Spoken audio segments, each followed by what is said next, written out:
من بشینم سر سفره عقد با این مرد، به روح مادرم قسم فردا صبحش خودمو خلاص میکنم. به خدا که دروغ نمیگم. میدونی که روح مادرمو الکی قسم نمیخورم. این کارو با من نکنید بابا خان. منو بدبخت‌تر از چیزی که هستم نکنید. تو سکوت نگام کرد. غم عمیقی تو چشماش بود. غمی که میدونستم کمرشو شکسته و جلوی هر کس و ناکسی بی‌آبروش کرده. بابا خان آهی کشید و رو به احمد گفت: دوستای مهربونم، به کانال داستان‌های عاشقانه با سحر خوش اومدید. اگر تا اینجای داستان رو دوست داشتید ممنون میشم با لایک کردن و سابسکرایب کردن ما رو حمایت کنید و همینطور با زدن زنگوله کنار اون اولین نفری باشید که از داستان‌های منتشر شده کانال با خبر میشید. و حالا ادامه داستان. چند روز دست نگهدار. ورم و کبودی صورتش که بهتر شد، خودم برای آینده‌اش تصمیم میگیرم. احمد معترض گفت: ولی آقا جون. بابا خان دستشو به نشونه سکوت بالا برد و گفت: دیگه نمیخوام حرفی بشنوم. بسه. صداتون نباید از چهاردیواری این عمارت بیرون بره. اینو گفت و به کمک عصاش به سمت اتاقش رفت. حقیق کنان از جا بلند شدم و قبل اینکه احمد فرصتی برای آزار دادنم پیدا کنه، راهی اتاق خودم شدم. اون شب تا صبح نتونستم بخوابم. همش وحشت اینو داشتم که مجبور شم با اون پیرمرد سر سفره عقد بشینم. دمدمای صبح بود وقتی چشمم گرم شد و خوابم برد. اما صبح زود با شنیدن سر و صدای حوریه چشم باز کردم که میگفت: بی آبرو شدیم خواهر من. به خدا که توی این ده آدمی نیست که پشت سر ما حرف نزنه. من بدبختو بگو که با خودم گفتم این دخترم عین دختر خودت. نذار اسمش بیشتر از این سر زبونا بیفته. شوهرش بده تا از ده بره. مردمم 2 روز بگذره همه چیزو فراموش میکنن. اما مگه این دختره چموش حرف گوش میکنه؟ از گوشه پنجره سرکی به حیاط کشیدم. حوریه روی تخت نشسته بود و چای می نوشید. خواهرش هم جلوش نشسته بود و به پرچونگیاش گوش میکرد. و همونطور که مشت نقل از توی قندون برمی داشت و میخورد سر تکون میداد. اعظم خانوم خواهر بزرگتر حوریه بود و از نظر من یه آدم مفتخور و دروغگو بود. از همون بچگی ازش بیزار بودم. هر بار که میومد شر به پا میکرد و میرفت. به جرئت میتونم بگم نصف دعواهای حوریه با مادرم تقصیر همین زن بدذات بود. کمی پنجره رو باز کردم تا صداشون بهتر به گوشم برسه و بفهمم حوریه چه خوابی واسم دیده. اعظم با دهن پر گفت: والا تو ساده‌ای خواهر من. از بچگی این دختره بیچشم رو عین بچه خودت بزرگ کردی. حالا هم هر روز بابتش قصه میخوری. اصلا به نظر من نباید دل به دلش میدادی. به زور کتکم که شده مجبورش میکردید بله بگه. حوریه سری تکون داد و گفت: تو نمیشناسیش خواهر. عین ننش فتنه است. یه جوری زبون ریخت که نصرالله خان که همه چیو سپرده بود به احمد و گفته بود خودم دخالت نمی‌کنم، اومد وسط و گفت دست نگه دارید. به خدا دیشب تا صبح با نصرالله خان حرف زدم. گفتم چشم می‌بندم رو همه چیزو از زندگیت میرم اگه این فتنه رو شوهر ندی. ناسلامتی زن خان شدم. اما جرئت ندارم از در این عمارت پامو بیرون بذارم. هر کی نگام میکنه حس میکنم داره در مورد بی‌آبرویی این دختر حرف میزنه. مرد همه چی تموم بود. 2 تا پسر داره که یکیش زن گرفته. اون یکی هم نامزد داره و همین روزا عروسی میکنه. خونه داره به چه بزرگی. این دختر قدر ندونست.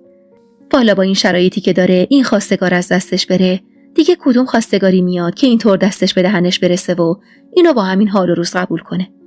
ازم بی خیال گفت: به درک. مگه مهمه دستش به دهنش برسه یا نه؟ اصلاً بذار بره خونه یکی نداری و بدبختی بکشه. تو هم بیکاری میشینی قصه اینو میخوری. حوریه در جوابش گفت: من قصه زندگی خودمو میخورم خواهر. میدونم اگه زن یه آدم ندار بشه 4 صباح دیگه که داغ این ماجراها سرد شد، نصرالله خان نمیذاره دخترش سختی بکشه. هرچی داره و نداره رو میریزه به پاش. میخوام زن یکی بشه که از این ده بره و شرش از سرم کم شه. با قصه گوشه اتاقم نشستم. نمیفهمیدم من چه درد سری واسه حوریه داشتم که میخواست هر جور شده منو شوهر بده. چند روزی گذشت و کسی کاری به کارم نداشت. کبودی صورتم داشت بهتر میشد و من شک نداشتم احمد به این سادگی دست از سرم بر نمیداره. هر بار چشمش من میافتاد جوری با کینه و نفرت نگام میکرد انگار که دشمن خونیش رو به روش ایستاده بود. روزای سختی بود. هیچ کسی رو نداشتم که ذره‌ای به فکرم باشه. عمه‌هام و عموهامم همگی خودشونو کنار کشیده بودن. از قوم مادرم هم کسی نبود که دلش برای تک دختر گلنسا به رحم بیاد. دیگه حتی جرئت نداشتم از خونه بیرون برم. تجربه اتفاقی که سری قبل برام افتاد اما ختم به خیر شد درس عبرتی شده بود برام.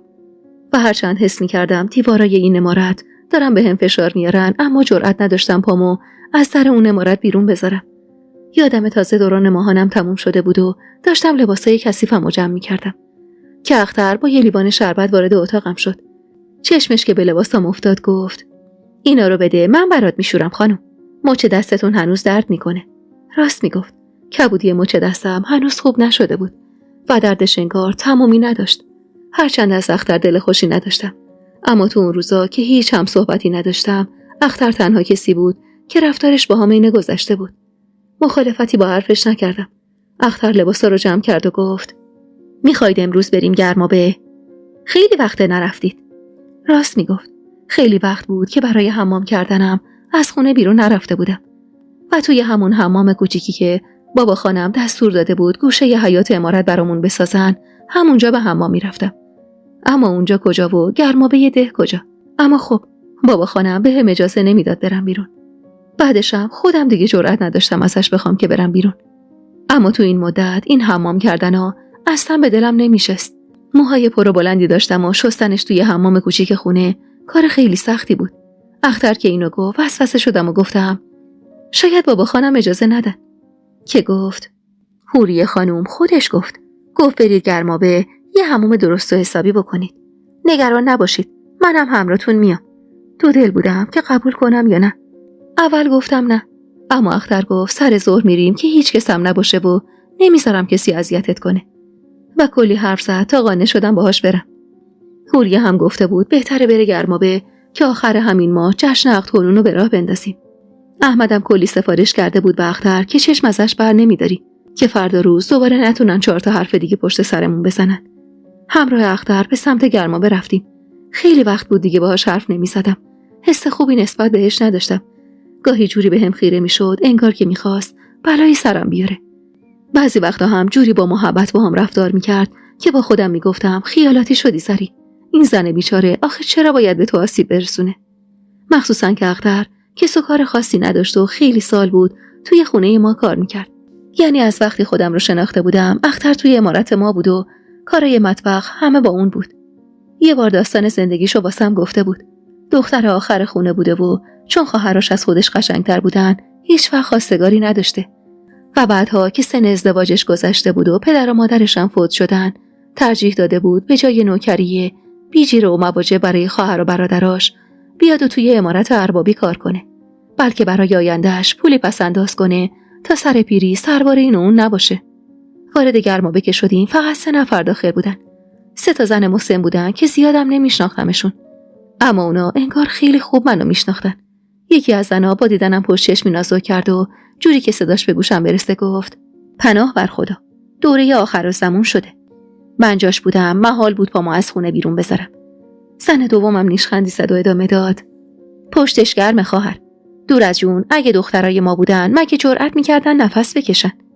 با غصه نگاهمو ازشون گرفتم و جای دورتری ازشون نشستم تا صداشون به گوشم نرسه. لباسمو در آوردم و اختر کمک کرد موهای بلندمو بشورم و همونطور که موهامو شونه میزد گفت: خیلی بلنده خانم، زیر موهاتونم گره خورده، باز نمیشه. با غصه گفتم: چی کار کنم؟ نمیشه بازش کرد. اختر نگاهی به اطراف انداخت و گفت: صبر کن خانم جان، الان برا درستش میکنم. بعدم پودر صابونی رو که باهاش لباس میشست و برداشت و کمی توی کاسه با آب مخلوط کرد و ریخت رو سرم. چون کارش دفعه‌ای بود حواسم نبود و آب و پودر رفت توی چشمم.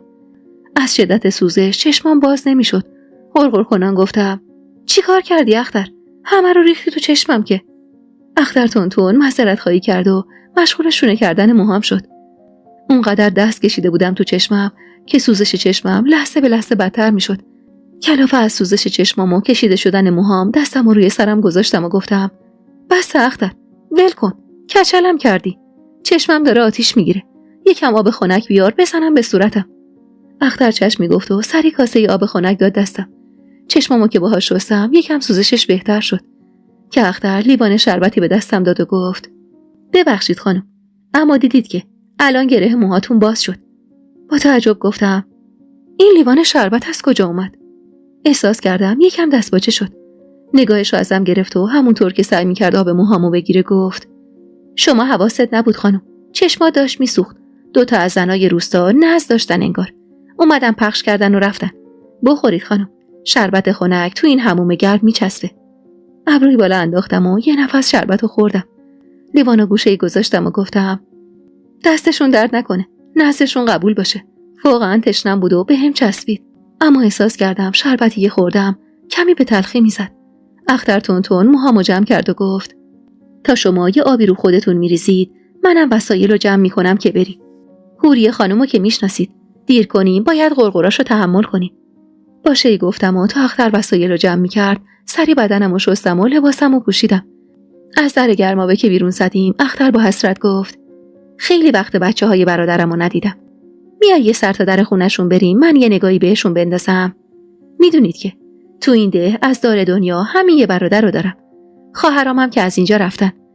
برادر بزرگم هم خدا رحمتش کنه.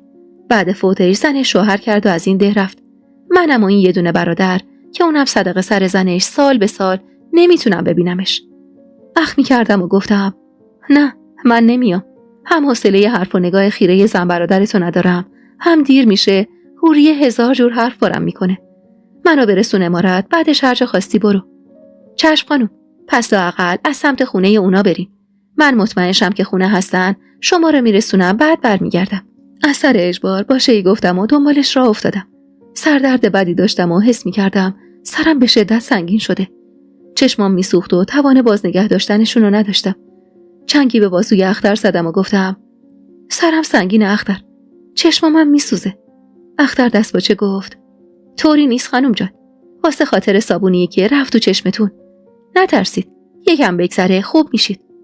اما حال من لحظه به لحظه بدتر میشد. حس میکردم یکی راه نفسمو گرفته. قفسه سینم سنگین شده بود و زانوهام انگار تحمل وزنمو نداشت. تو اون شرایط اصلا نمیدونستم کجا میرم. فقط دنبال اختر میرفتم و دعا میکردم زودتر برسیم جایی تا بتونم بشینم. اختر که حال روزم رو دید گفت: خاک بر سرم. چی شدید خانم جان؟ بیایید که خونه برادرم نزدیکه. دیگه چشمام جایی رو نمیدید. سر ظهر بود و توی اون کوچه خلوت جز من و اختر کسی نبود. راستش اصلا نمیدونستم کجاییم. نه خونه برادر اختر رو بلد بودم، نمیدونستم اون کوچه خلوت و اون خونه خرابه های اطرافش کدوم قسمت ده هستن. تو عالم گیجی فقط دیدم اختر در سبز رنگی رو باز کرد و پشت بندش صدای بم و مردونه‌ای به گوشم رسید که میگفت: آوردیش. با همون حال خرابم سعی کردم از اختر فاصله بگیرم. احساس خطر میکردم. چنگی به دیوار زدم و خواستم مسیر اومده رو برگردم که صدای سرد و جدی اختر به گوشم رسید: آره، پول منو بده.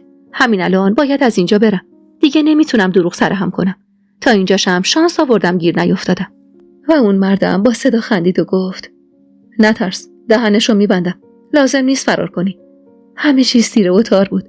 حتی صداها هم رفته رفته محو میشد. چندین بار پلک زدم. سعی کردم راه فرار رو پیدا کنم. اما کسی مچ دستمو کشید و بعدش دیگه هیچی نفهمیدم. همه چیز توی سیاهی مطلق فرو رفت و صداها خاموش شد. ضربه های محکمی به صورتم میخورد. دردش رو حس میکردم. اما چشمام به حدی سنگین بود که توان باز کردنش رو نداشتم. کسی اسممو صدا میزد: زری خانم، زری خانم، هی بیدار شو. ای بابا، مگه مردی؟ بیدار شو دیگه. به سختی چشم باز کردم. همه چیزو تار میدیدم. چند بار پر زدم تا تونستم کسی که روبروم بود رو بشناسم. حبیب بود. آخ که هر بار تو دردسر میافتادم این مرد سر میرسید. دهنم خشک بود و هنوز نمیدونستم چه بلایی سرم اومده. وسط حیاط یه خونه مخروبه افتاده بودم و حبیب بالای سرم بود. دستمو به زمین گرفتم و نشستم. سرم سنگین بود و سوزش چشمم کلافم کرده بود. با صدای گرفته‌ای گفتم: من اینجا چی کار میکنم؟ حبیب پوزخندی زد و گفت: نه، انگار تا شر تو دامنگیر من نشده ول نمی‌کنی. من چه میدونم تو اینجا چی کار میکنی؟ این خونه سالهاست خالی از سکن است. بیشتر قسمتاش آوار شده. میگن جن داره. کسی جرئت نمیکنه بهش نزدیک بشه. وحشت زده نگاش کردم که خندید و گفت: مردم مزخرف زیاد میگن. اینا رو ولش کن. تو اینجا چی کار میکنی؟ خواستم جوابشو بدم که صدای مشتایی که به در میخورد باعث شد حبیب از جا بپره. ترسیده نگاهی به اطراف انداخت و گفت: من آخر سرم به خاطر تو به باد میره. صدای خشمگین احمد که سعی میکرد بالا نره لرز انداخت به جونم. زری اونجایی؟ باز کن درو. این در لعنتی رو باز کن. قلبم تون تون میزد و اصلا نمیدونستم باید چی کار کنم. با التماس گفتم یه کاری کن برام. حبیب خم شد و از قسمتی از دیوار که فرو ریخته بود بسته ای رو برداشت و ترسیده گفت من باید برم. تو هم منو اینجا ندیدی. اینو گفت و به سرعت نور به سمت پشت بوم خونه رفت. صدای پرخشم احمد به گوشم رسید که میگفت از دیوار میرم بالا. اگه اینجا بود همینجا چالش میکنم. به هر سختی و جون کندنی بود از جام بلند شدم. با خودم گفتم منم عین حبیب فرار میکنم. اما تا بلند شدم سرم گیج رفت و ناخودآگاه زمین خوردم. دهنم خشک بود و چشمام به حدی میسوخت که اشکم لحظه‌ای بند نمیومد. وحشت زده عقب رفتم و به دیوار کاهگلی خونه چسبیدم و نگاهی به سر و وضعم انداختم. لباسم مرتب بود. نه آثار کبودی روی تنم بود و نه لباسم آسیب دیده بود. فقط خبری از طلاهام نبود.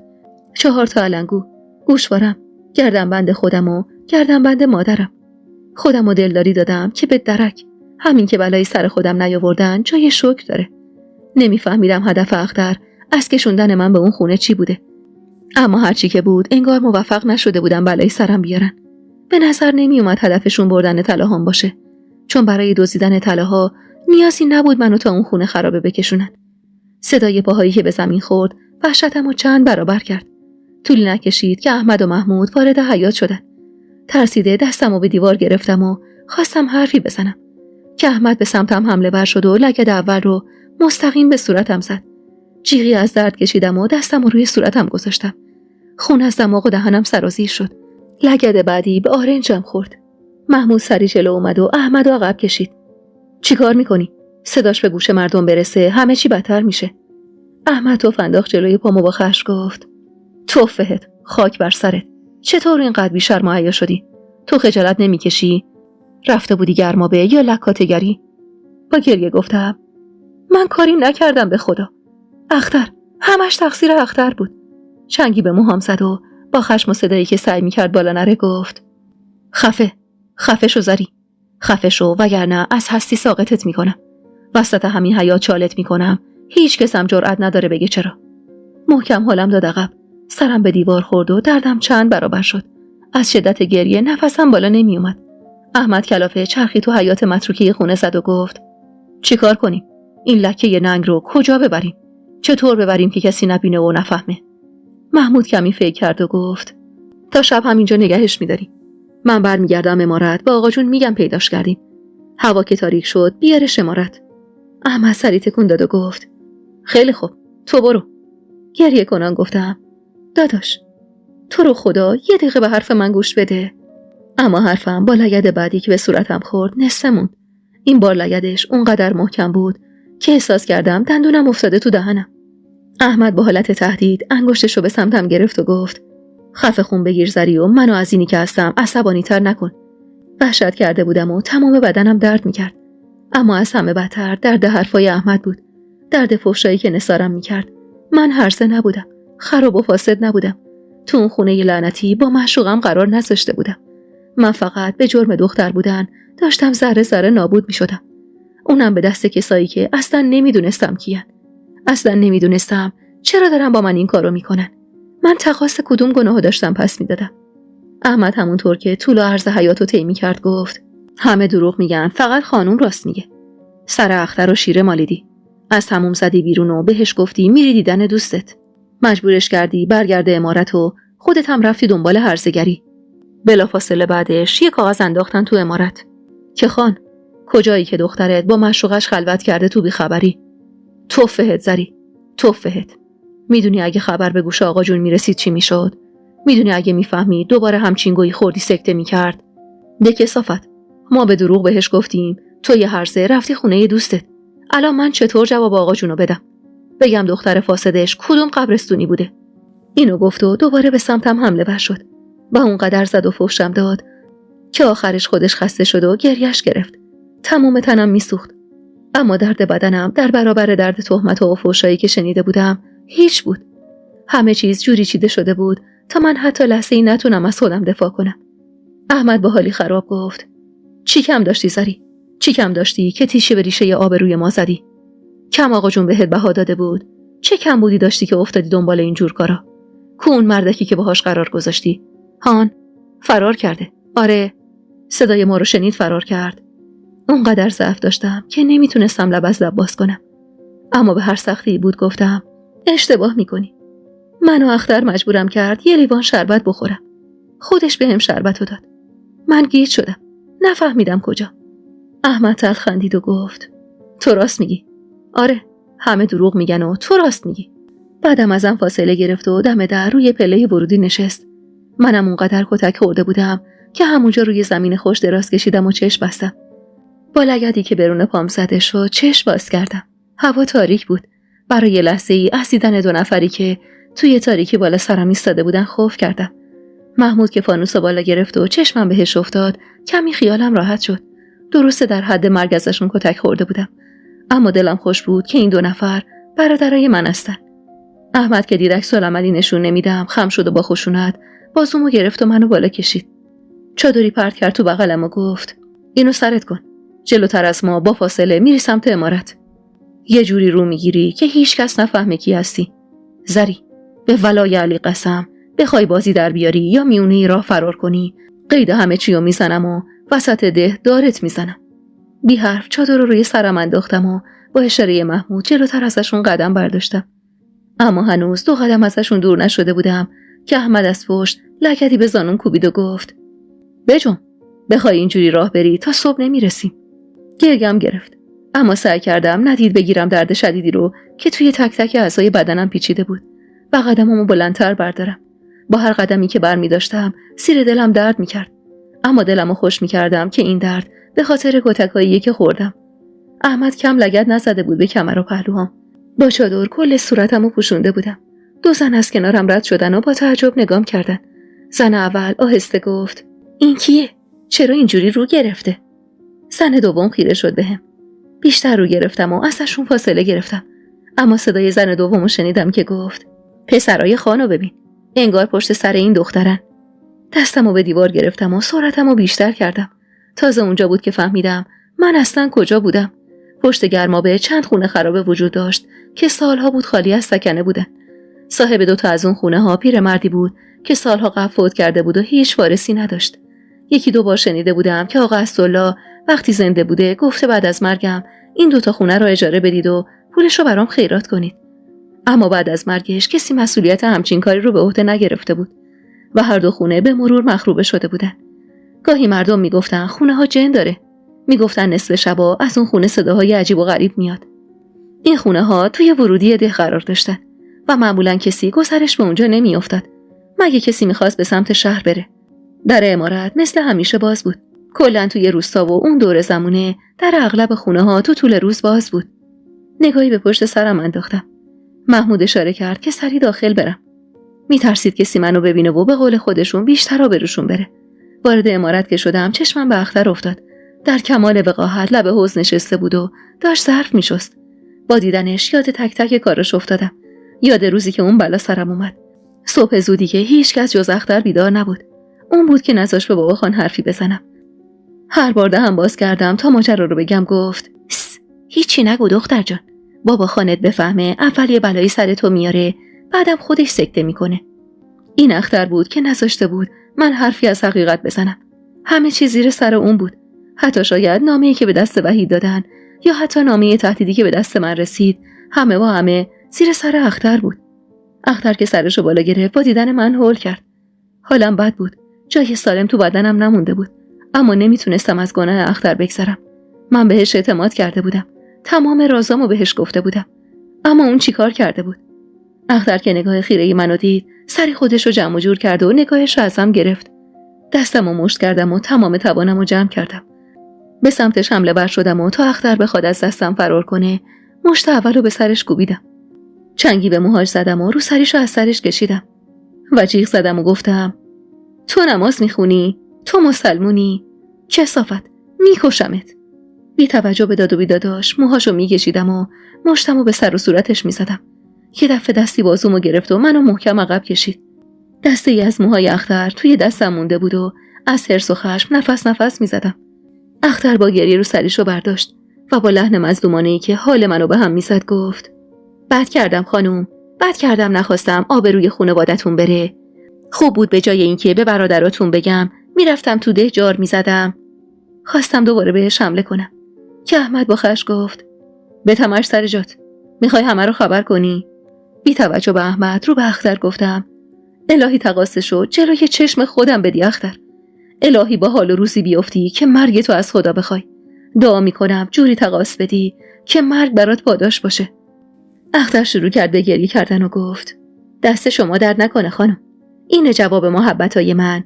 چند بار بهتون گفتم نکنید. گفتم شما دختر خانی، پدرتون اسم و آوازه داره.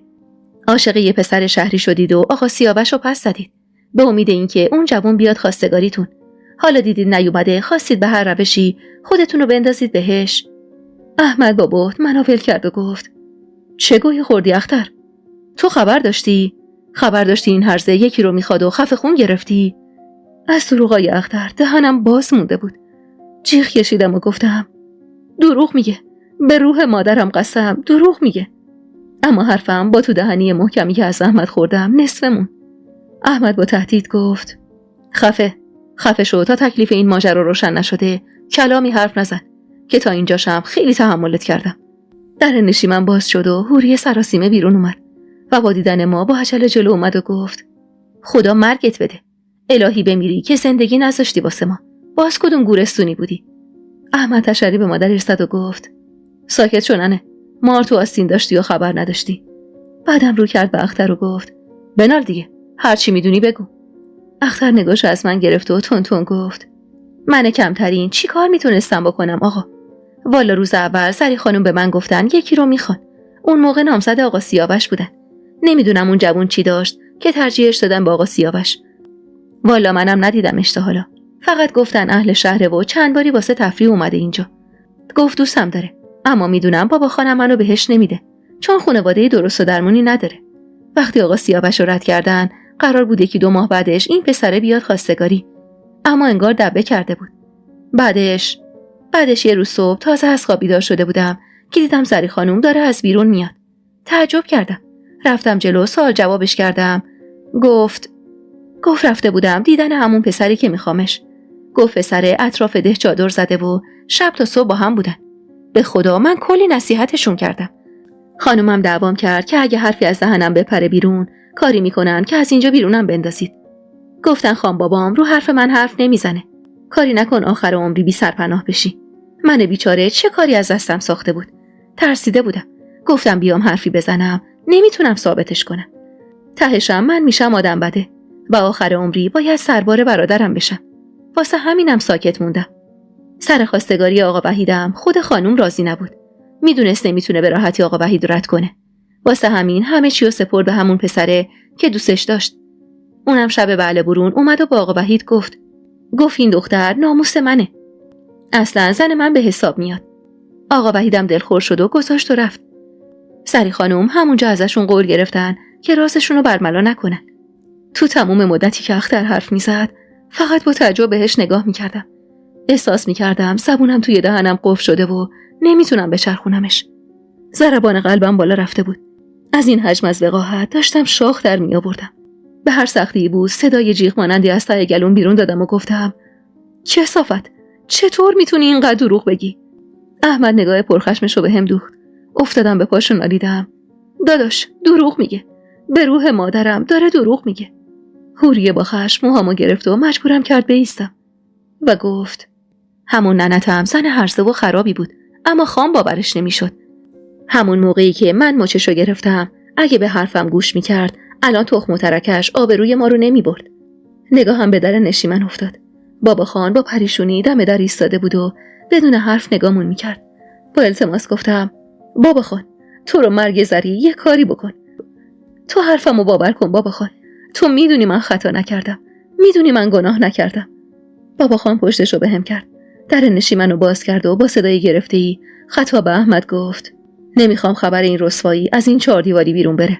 هر کاری به صلاح انجام بده. اینو گفت و درو بست و آب پاکی رو روی دستم ریخت. دیگه نمیدونستم به کی پناه ببرم. مادریم نداشتم که تو هر شرایطی حرفمو باور کنه. یه دفعه چیزی به ذهنم رسید. آستینمو بالا زدم و گفتم ببینید علنگوها من بردن، گوشوارم، گردن بندم، همه رو این زن با کمک مردی که ندیدمش ازم دزدیدن. من نمیدونم میخواستن چه بلایی سرم بیارن، نمیدونم اصلا موفق شدن یا نه، ولی به خدا من دروغ نمیگم.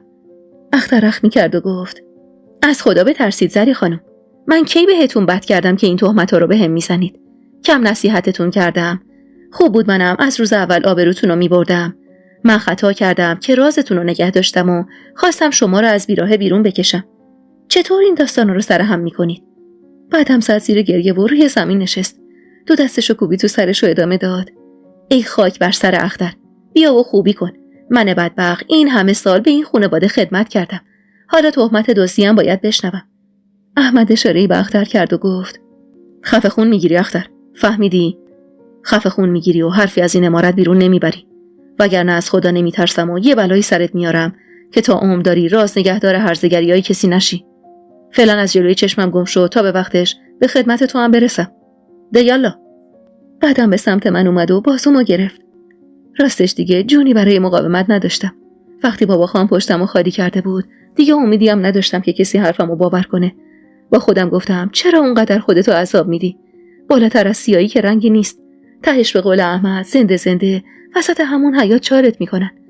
وسط حیاتی که فکر میکردی روزی عروس میشی و بابا خانه دستتو تو دست شوهرت میذاره. احمد مچ دستمو گرفت و بیرحمانه منو به سمت زیرزمین کشون. همون زیرزمینی که محال بود تو تاریکی هوا پا توش بذارم. در زیرزمین رو باز کرد و هلم داد داخل. اونقدر ضعف داشتم که نتونستم خودم رو کنترل کنم و با صورت خوردم زمین. آخی از درد گفتم و از ته دل دعا کردم بمیرم و خلاص شم از درد و رنج. اون شب تا صبح خواب به چشمم نیومد. ترس از عاقبتم باعث میشد با وجود تموم دردایی که داشتم نتونم بخوابم. همش با خودم میگفتم از این زیرزمین لعنتی که بزنم بیرون اول از همه به حساب اختر میرسم. باید فکرامو رو هم میذاشتم و اون زن کثیف و رسوا میکردم. گوشه یه دیوار کس کرده بودم و داشتم به اتفاقاتی که افتاده بود فکر میکردم. برام سوال بود که حبیب چطور سر از اون خونه خرابه در آورده بود. چی بین دیوار جاساز کرده بود که تا صدای احمدو شنید برش داشت و فرار کرد. چرا نموند و بهم کمک نکرد؟ در زیر زمین که باز شد از ترس خودم جمع شدم. احمد به همراه محمود وارد زیر زمین شدن. هر دو حسابی عصبانی بودن. حتی جرأت نفس کشیدنم نداشتم. احمد با صدای آرومی گفت اسمش چیه؟ چی کار است؟ جوابشو ندادم. یعنی جوابی نداشتم که بهش بدم. سکوتم که طولانی شد. احمد این بار فریاد زد چرا خفه خون گرفتی؟ میگم اسمش چی بوده؟ اهل کجا بوده؟ از کجا میتونم پیداش کنم؟ مگه نمیخواستی زنش بشی؟ بگو برم تن لششو بیارم و مجبورش کنم عقدت کنه. همون حرومزاده‌ای که بی‌آبروت کرده دستتو بگیره و از اینجا ببرته تا آقا جون بابت این رسواییات سکته نکرده. با صدای خفه‌ای گفتم هیچکس، هر مزخرفی اختر گفته و شما باور کردید دروغه. دروغ زری؟ همه دروغ میگن، فقط تو راست میگی. اختر دروغ میگه. مردم ده دروغ میگن که تو رو دیدنه که تو چادر یه مرد غریبه بودی. صدقه سر دختر خان بودنت خفه خون گرفته بودن و میترسیدن حرفی بزنن. زری، رسوا شدی. میفهمی؟ اسم و رسم اون مردکو بگو تا حتی اگه شده جنازه‌شو بیاریم سر سفره عقد و آبروتو بخریم. آبروی خودمونو. بعدش هم گورتو گم کن برو شهر. برو هر قبرستونی که میخوای. فقط جلوی چشم ما نباش. وقتی میدیدم حرفمو باور نمیکنن و مدام حرف خودشونو میزنن، تلاش برای گفتن حقیقتم بیفایده بود. خیره شدم به احمد و به سردی گفتم همینجا یه قبر بکن و زنده زنده چالم کن تا دیگه جلوی چشمتون نباشم. هر کی هم پرسید زری کجاست با افتخار بهشون بگو چی کار کردی. مگه 1000 بار نگفتی اگه زنده زنده چالم کنی هیچ کسی حق نداره بپرسه چرا؟ پس چرا معطلی؟ نگو دلت به حالم سوخته که اصلا بهت نمیاد داداش. تو اگه برادر بودی حرف منو باور میکردی، نه حرف کلفت خونه رو. 1000 بار دیگه هم این سوالا رو ازم بپرسی من جوابی ندارم بهت بدم. یعنی جوابی که تو میخوای رو ندارم که بهت بدم. احمد سری به نشونه تأسف تکون داد و گفت وقیحی و زبون دراز. اونقدر آقا جون بهت بها داده که فکر کردی هر گوهی میتونی بخوری و تهش هم انکارش کنی. ننم راست میگه. تو هم یکی لنگه مادرت. منو بگو دلم واسط سوخت. گفتم به جای اینکه سر سفره عقد پیرمرد بشینی زن اونی بشی که خودت میخوای. من برادری کردم برات که اومدم سوال جوابت میکنم. وگرنه هر کسی غیر از ما بود تا الان زنده نبودی بیچاره. بعد اینم من یکی دیگه واسط قدمی بر نمیدارم. اونقدر بمون تا همه یادشون بره خان دختری به اسم زری داشته. اینو گفت و همراه محمود از زیر زمین بیرون زدن. خسته بودم. خسته از همه چیز و همه کس. روی زمین خوش دراز کشیدم و خیلی زود خوابم برد. نمیدونم چه ساعتی از روز بود. با شنیدن صدای باز و بسته شدن در زیر زمین چشم باز کردم. بدنم خشک بود. به سختی از جا بلند شدم و نشستم. اول حوریه وارد شد. یه بقچه دستش بود. بعد از اونم اختر اومد با یه دست تشک و پتو. با تعجب نگاهشون کردم. حوریه بقچه رو جلوی پام انداخت و دست به سینه گفت: بفرما خانم، شدیم نوکر و کلفتت. گناهشو یکی دیگه کرده، حمالیش واسه ماه. اختر سری تشک و پتو رو روی زمین گذاشت و به سرعت از زیر زمین بیرون رفت. حوریه پوزخندی زد و گفت: 1000 بار به آقات گفتم این دختره تخم و ترکی همون زن هرزته. گفتم آسمونم به زمین بیاد، گرگ زاده گرگ میشه. تهش به حرف من رسید. واسه همین سرنوشت آینده تو رو سپرده دست احمد. الهی پیشمرگ بچه هم بشی که از غصه تو شب و روز ندارن. ذلیل بمیری زری که جرئت نداریم تو این ده سرمون رو بالا بگیریم. با صدای خفه‌ای گفتم: من هیچ کار خطایی نکردم. خودتونم خوب میدونید من اهل همچین کارایی نیستم. اما نمیخواید ازم حمایت کنید چون از من بدتون میاد. حوریه نگاه پرنفرتی به من انداخت و گفت: تو هم لنگه اون مادر خونه خراب کنتی. از امروز تو همین زیر زمین میمونی. چون لیاقت اون اتاق و زندگی که خان بابات واسط ساخته بود و نداری. همونطور که مادرت لیاقت این عمارت و این خونه زندگی رو نداشت. تهشم به عاقبتی که لیاقتشو داشت رسید. پس بیرون بره که گفتم: خودت هم میدونی داری تهمت میزنی حوریه. لابد مادرمم عین من بیگناه بوده و بهش تهمت زدی. با خشم به سمتم برگشت و گفت: تهمت به مادرت؟ من با چشمای خودم دیدمش که با یه مرد خلوت کرده بود. خودم به پدرت گفتم. اما اون زن مارصفت با زبون بازی خودشو تبرئه کرد. عوضش الان دخترش رسوا شد. اینو گفت و با خیال راحت بیرون رفت. درو بست و قفلی هم به در زد. سرمو به دیوار کوبیدم و شروع کردم به گریه کردن. وسایلمو آورده بودن تا تو اون زیر زمین تاریک و نمور زندگی کنم. تو زیر زمینی که هیچ نوری بهش نمیتابید.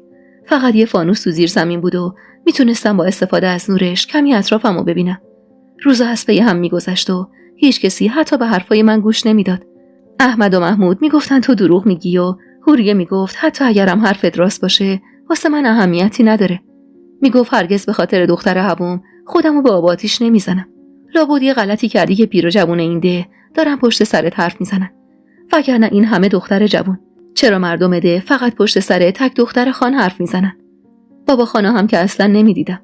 از زبون حوریه شنیده بودم که قفسه سینه‌اش درد داشته و به همراه محمود رفته شهر. اسیر بودم تو دستای بیرحم احمد و حوریه.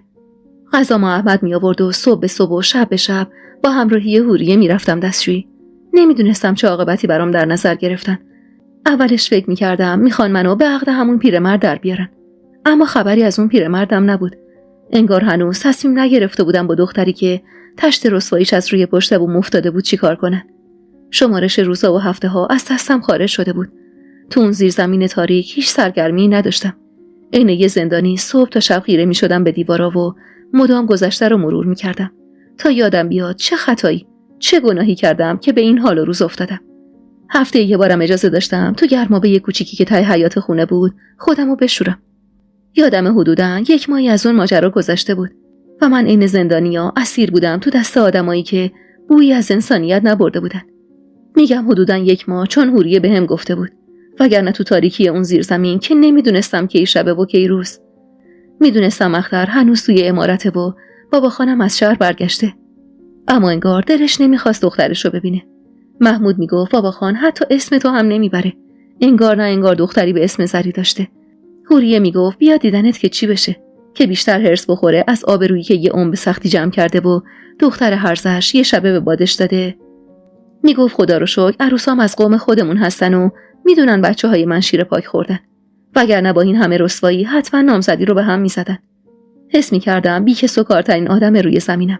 حتی یه نفر از قوم مادرم نبود که تو این شرایط به دادم برسه و طرفم باشه. شاید اگه اونا بودن میتونستم واسم کاری کنن. حوریه که از خداش بود من رسوا و بی‌آبرو بشم. مدام میگفت حالا بابا خانت فهمیده در ازای خیانت به من دست رو چه زنی گذاشته. زنی که هم خودش هم دخترش فاسد و لکاته از آب در اومدن. مدام از خیانت مادرم میگفت. ماجراهایی رو تعریف میکرد که من از راست و دروغش چیزی نمیدونستم. میگفت از وقتی مادرت پاشو تو این خونه گذاشت، مردی نبود که بیا تو این خونه و مادر در باغ سبز نشونش نده. میگفت با چشمای خودم میدیدم که چطور واسه مردا اشوه میومد و چشم و ابرو نازک میکرد. تهشم میزد تو سرم و میگفت اصلا هرزگی تو خونه شماست. اما من شک نداشتم که دروغ میگه. عمه هم همیشه به خوبی از مادرم یاد میکردن. میگفتن زن آروم و نجیب و بسازی بوده و حتی در برابر آزار و اذیت‌های حوریه هم سکوت میکرده. حوریه اما حرف دیگه ای میزد. میگفت مادر ذاتش خراب بود. آخرش هم اونقدر هرزگری کرد که به درد لاعلاجی دچار شد و مرد. برام سوال بود چرا تا اون روز این حرفا رو جلوی بابا خان نمیزده. برای همینم مطمئن بودم که همه ی حرفاش دروغ و تهمته. با خودم میگفتم حتما همه چیز زیر سر خود حوریه است. به هر حال هیچ کسی از بی‌آبرو شدن من به اندازه حوریه سود نمیبرد. نمیدونم چند وقت از اون ماجرا گذشته بود. یه روز که داشتم تو حموم کوچیک ته حیاط موهای بلندمو میشستم، کلافه از گره خوردن موهام با حال خراب، حوریه رو صدا زدم و ازش خواستم یه قیچی بهم بده. حوریه غرغر کنان گفت خوبه والا، نوکر و کلفت خانومم شدی.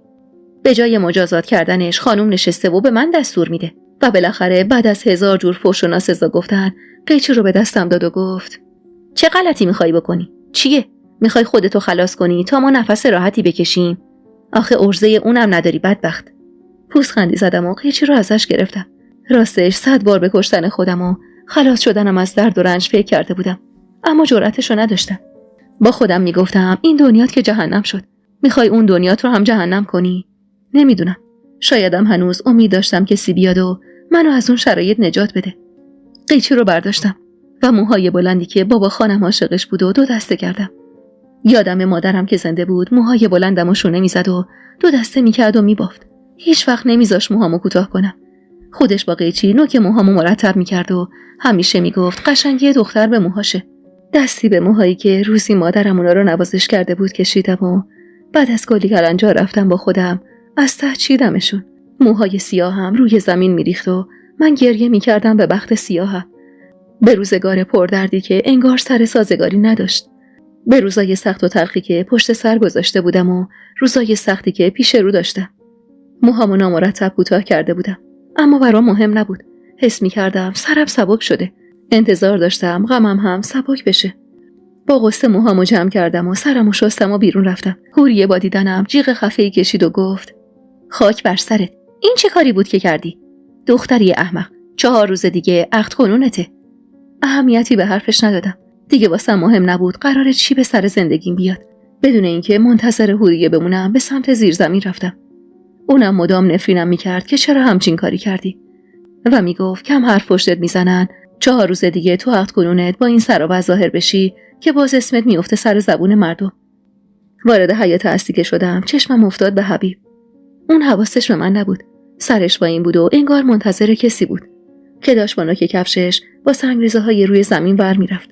سنگینی نگاهمو شاید حس کرد که سرش رو بالا گرفت. با دیدن من چشماش از تعجب گرد شد. حق داشت. زریعی که قبلا دیده بود کجا و زریعی که روبروش ایستاده بود کجا؟ دختر مغرور خان با موهای بلندش کجا و دختر ضعیف و رنگ و رو پریده‌ای که با موهای کوتاه و بلند روبروش ایستاده بود کجا؟ با بهت گلویی صاف کرد و آهسته گفت این چه سر و وضعیه؟ چیزی شده؟ نگاهی به اطراف انداختم. کسی تو حیاط نبود. سری بهش نزدیک شدم و گفتم تو میتونی نجاتم بدی. اگه اون روز فرار نکرده بودی شاید میتونستی نجاتم بدی. حالا هم دیر نشده. میتونی به همه بگی تو طویله یکی میخواست ریفتم کنه. میتونی بگی تو اون خونه خرابه منو بیهوش پیدا کردی. اینجوری همه میفهمن من بیگناهم. حبیب قدمی به عقب برداشت و گفت واسه من دردسر درست نکن دختر خان. من کم به گناه نکرده مجازات نشدم توی این ده. این بار نمیتونم از خشم خان در امان بمونم. با التماس گفتم تو میدونی من بیگناهم. مردونگی کن در حقم. میبینی به چه حال و روزی افتادم. یادت رفته من یه بار جون تو نجات دادم. اگه من نبودم کی میتونه ثابت کنه دزدی و آتش سوزی کار تو نبوده؟ اگه منم اون موقع همراهیت نمیکردم، اگه میترسیدم، اگه از ترس سکوت میکردم، فکر میکنی الان تو چه شرایطی بودی؟ یادت نره حبیب، یا هر اسمی که واسه خودت انتخاب کردی. تو یه جون به من مدیونی. اگه نجاتم ندی این دین تا ابد به گردنته. چند روز دیگه مراسم عقدمه. قرار محرم مردی بشم که همسن آقامه. اگه تا اون روز نجاتم دادی که هیچ، اگه ندادی هرگز حلالت نمی‌کنم.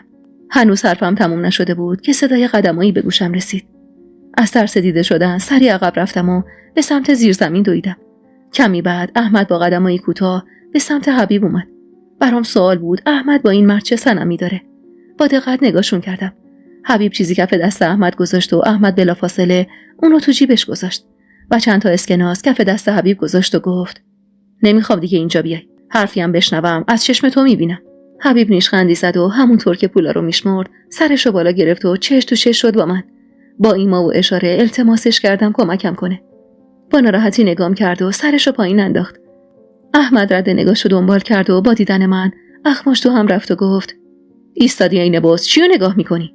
این چه سر و ریختیه؟ واسه چی موهاتو کوتاه کردی؟ یالا گم شو. آهی کشیدم و بی حرف سمت زندانم رفتم. آروم روی دوشکم دراز کشیدم. با خودم گفتم این مرد اگه سری رحم و مروت داشت منو از این شرایط نجات میداد. همونطور که من نجاتش دادم و خودم رو به همچین دردسری انداختم. شک نداشتم کسی که داشت آبروی منو میبرد صنمی با نعمت داشت. حالا یا خودش زنده بود و کینه کرده بود از من بابت حقیقتی که گفته بودم و آبرویی که ازش برده بودم، یا یکی که خیلی بهش نزدیک بود سعی میکرد انتقام نعمت رو از من بگیره. شاید کسی حرف حبیبو باور نمیکرد، اما ممکن بود بابا خان یا حتی احمد با شنیدن حرفاش به شک بیفتن و اختر رو سوال جواب کنن. اینجوری ممکن بود منم از این رسوایی نجات پیدا کنم. طولی نکشید که در زیر زمین باز شد و سر و کله حوریه پیدا شد. با اخم و تخم گفت تن لشتو جمع کن، گوش کن چی میگم. دستمو از روی چشمام برداشتم و گفتم بگو، کر که نیستم. حوریه غرغری کرد زیر لب و گفت 2 روز دیگه عروسی احمده. بعدش هم قراره تو رو عقد کنن. خوب گوش بده زری. روز عروسی عین آدمیزاد تو مراسم شرکت میکنی. بخوای بازی در بیاری و بیشتر از این آبرومونو ببری از خدا نمیترسم و خودم یه بلایی سرت میارم که مرغای آسمون به حالت گریه کنن. خان نمیخواد کسی از اوضاع آشفته خونه چیزی بفهمه. نمیخواد مردم بفهمن دخترش همچین رسوایی به بار آورده. از فردا که مراسم شروع میشه و میخوایم خلعتی‌ها رو ببریم، میخوام عین یه خواهر تو تمام مراسم شرکت کنی. با لجبازی گفتم شرکت نمیکنم. نه تو مراسم نه تو عروسیش.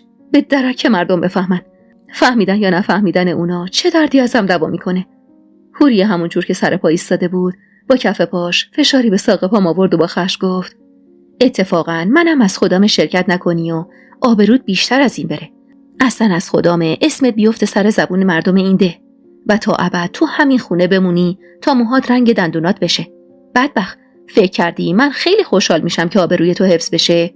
برعکس، هر بار یه گندی میزنی من سربلندتر میشم، چون بابا خانه تازه میفهمه در قبال خیانت کردن به من دست رو چه تیر و طایفه‌ای گذاشته. اگرم بهت میگم تو مراسم شرکت کن، حرف آقاته. تو هم هر غلطی میخوای بکن.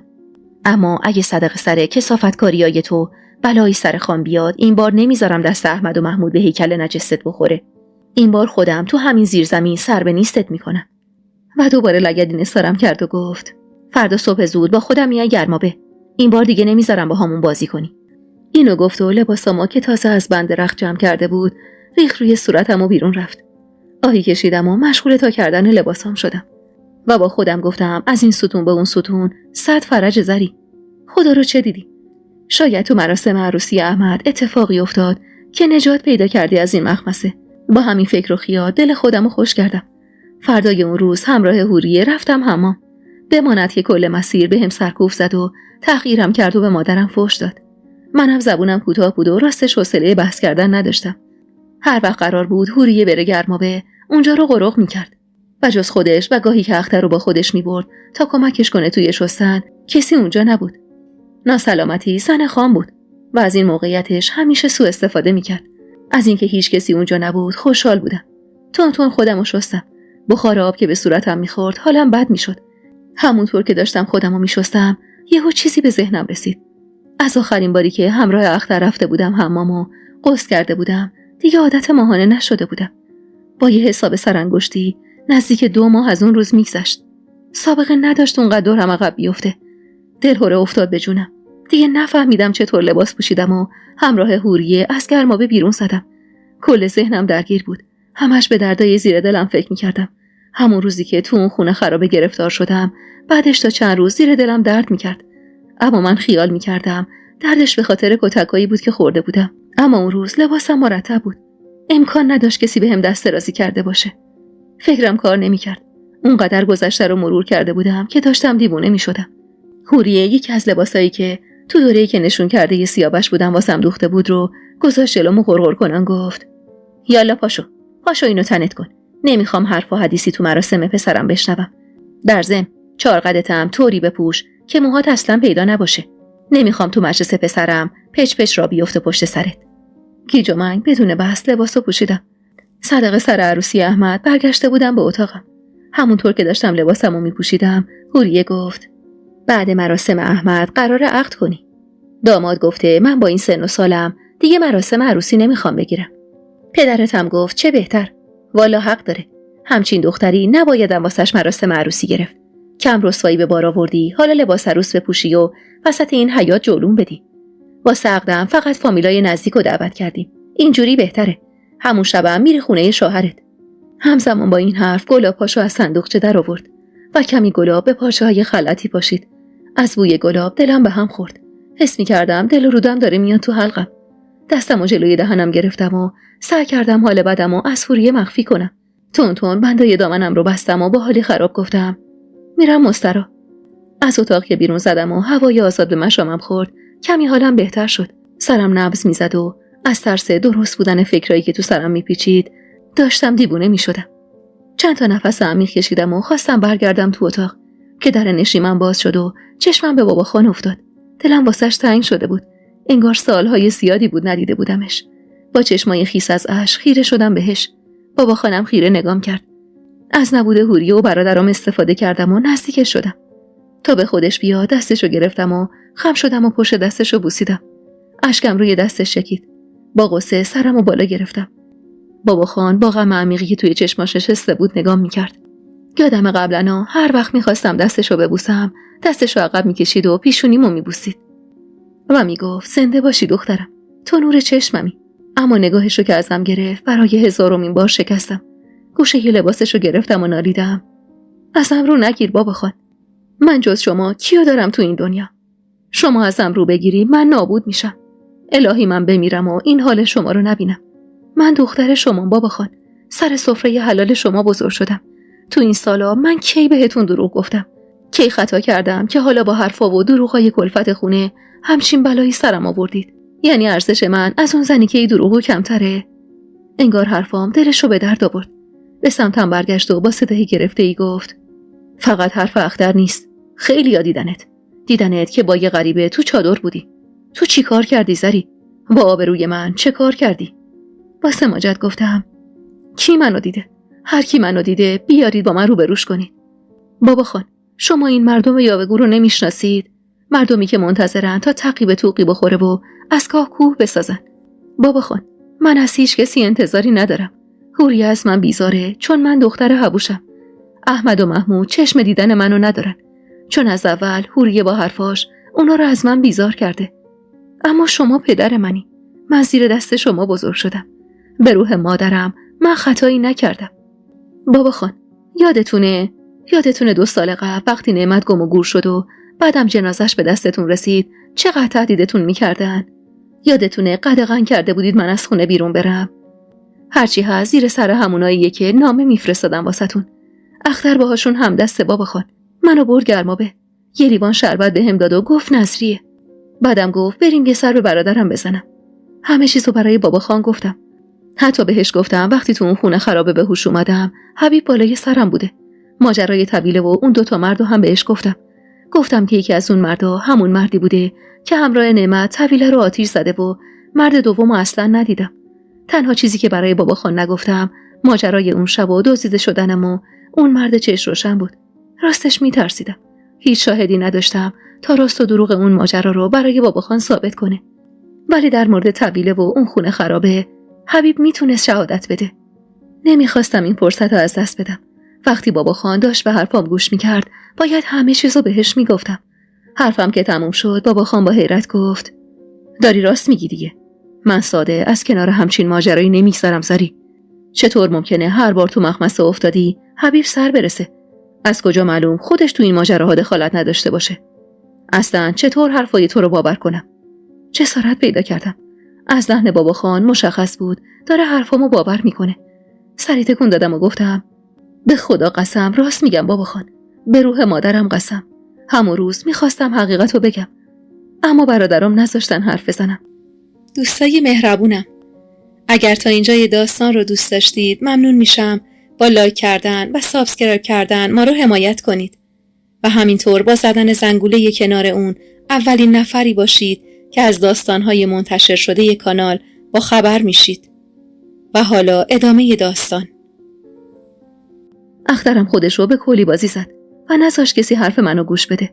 در مورد حبیبم من شناختی روش ندارم، اما روزی که حیونا رو میبردم سمت طویله کنار در یه خونه دیدمش. بعدش که داخل طویله داشتم جیغ میزدم و کمک میخواستم، اون به دادم رسید.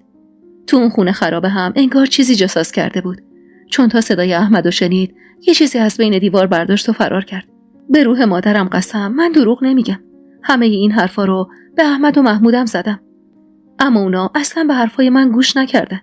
بابا خان، من دخترتم، چطور به من اعتماد نداری؟ چرا یادتون رفته تهدیدای 2 سال قبل رو، ماجرای آتش سوزی طویله رو، تیر خوردن خودتون رو؟ بعدم من چرا باید وقتی یکی دیگر رو دوست دارم جواب مثبت به خواستگاری یکی دیگه بدم؟ من که میدونستم شما هر چی من بخوام واسم انجام میدی. چرا حتی یه بار شانسمو امتحان نکردم تا بهتون بگم یکی رو میخوام؟ چطور ممکنه بدون اینکه بدونم شما جوابتون چیه بخوام سر خود عمل کنم؟ به حرف من گوش کنید. خودتونم میدونید من دروغ نمیگم. هر حرفی پشت سرم زدن به خاطر اتفاقات 2 سال قبله، به خاطر همون نامه هایی که به دستتون میرسید و بابتش منو منع کرده بودید از بیرون رفتن. بابا خان بعد از سکوت کوتاهی با اخمایی در هم صداشو بالا برد و احمدو صدا زد. قبل از اینکه احمد بیاد، حوریه از شنیدن صدای بابا خان به سمت حیاط اومد. وقتی منو کنارش دید با حرص گفت باز چی شده؟ باز چه فتنه‌ای به پا کردی؟ بابا خان عصاشو به سمت حوریه گرفت و با جدیت گفت برو اختر رو بیار اینجا. اونقدر لحنش جدی بود که حوریه بی حرف سری تکون داد و به سمت مطبخ رفت. سر و کله احمد که پیدا شد، بابا خان روی صندلی نشست و عصاشو به زمین کوبید و گفت برو تنه لشه اون مرتی که حبیبو بیار اینجا. احمد با کنجکاوی گفت چیزی شده بابا خان؟ به اون چی کار داری؟ الان چه وقت آوردن حبیب اینجاست؟ بابا خانم گفت سوال نپرس احمد، کاری که ازت خواستم و انجام بده. احمد چشمی گفت و با نگرانی بیرون زد. از درون میلرزیدم و منتظر بودم تا هر چه زودتر بیگناهیم ثابت بشه. خوشحال بودم که بالاخره حرفمو زدم. هرچند روزای زیادی سختی کشیده بودم، اما نور امیدی تو دلم روشن شده بود و خوشحال بودم که میتونستم بیگناه بودنم و لااقل به بابا خان ثابت کنم. حرف و حدیث مردمم ذره‌ای واسم مهم نبود. بابا خان با صدای بلند سیف‌الله رو صدا زد. سیف‌الله با عجله جلو دوید و گفت بله خان، امر کنی. برو بساط فلکو بیار اینجا. با نگرانی نگاهی به بابا خان انداختم. ترس اینو داشتم که حرفمو باور نکنه و بخواد فلکم کنه. حوریه همراه اختر به سمت بابا خان اومدن. اختر هنوز متوجه حضور من نشده بود، وگرنه اونقدر خونسرد نبود. پشت بابا خان پناه گرفتم و خیره شدم به زنی که زندگیمو نابود کرده بود و من هنوزم که هنوز بود نمیدونستم این همه کینه از کجاست. بابا خان اشاره‌ای به سیف‌الله که بساط فلک حاضر کرده بود کرد و گفت فلکش کن. هر پاس 30 ضربه بزن تا بفهمه وقتی نوکر این خونه است حق نداره واسه اهل این خونه زیر و رو بکشه و حرف در بیاره، اونم برا دختر خان. اختر که تازه فهمیده بود اوضاع از چه قراره، خودش رو روی زمین انداخت و با گریه گفت مگه من چیکار کردم خان؟ به خدا من فقط حقیقتو گفتم. من کمترین چیکار باید میکردم که نکردم؟ کم آبروی دخترتون رو حفظ کردم. اینه جوابم. بعد یه عمر زحمت سر پیری باید فلکم کنید. بابا خان اساشو به زمین کوبید و فریاد زد خفه خون بگیر ضعیفه، خفه خون بگیر. نون سفره منو میخوری و به اهل خونه من تهمت میزنی. از وقتی خودتو شناختی به من خدمت کردی و حالا از پشت به من و اهل خونم خنجر میزنی. بابا خان از جا بلند شد و نزدیکتر شد. ترس و وحشت رو تو چشمای اختر میدیدم که بابا خان آهسته گفت به دختر من تهمت میزنی؟ واسه تک دختر خان نقشه میکشی که بی آبروش کنی؟ نصرالله خان نیستم اگه تقاصشو ازت نگیرم. سیف‌الله ضربه اول رو زد و فریاد اختر بلند شد. حوریه نگران جلو اومد و گفت خان ما امروز باید خلعتی ببریم. عروسی احمدمه. این کارا درست روز قبل عروسی شگون نداره. همین جوریشم کلی حرف پشت سرمونه. بابا خان با خشم نگاهی به حوری انداخت و گفت: اگه دختر خودتم بود این حرفو میزدی؟ اگه زری دختر خودت بود اونقدر راحت گناهشو قبول میکردی؟ اونقدر راحت قبول میکردی تو زیر زمین زندانی بشه؟ من اشتباه کردم که زندگی دخترمو دادم دست تو و اون پسرای مفتخورت. با گریه گوشه ایستاده بودم و منتظر اومدن حبیب بودم. حرفای اون میتونست بیگناه بودنمو ثابت کنه. سیف الله بیرحمانه ضربه میزد و صدای گریه و التماس اختر کل حیات عمارتو گرفته بود. بابا خان به حدی عصبانی بود که حوریه جرئت نمیکرد کلامی حرف بزنه یا تلاش کنه اختر رو تبرئه کنه. آخرین ضربه فلک که به پای اختر خورد، سیف الله دستی به پیشونی عرق کردش کشید و کمی عقب رفت. رد خون از زیر پای اختر جاری بود و گریه‌اش لحظه‌ای بند نمی اومد.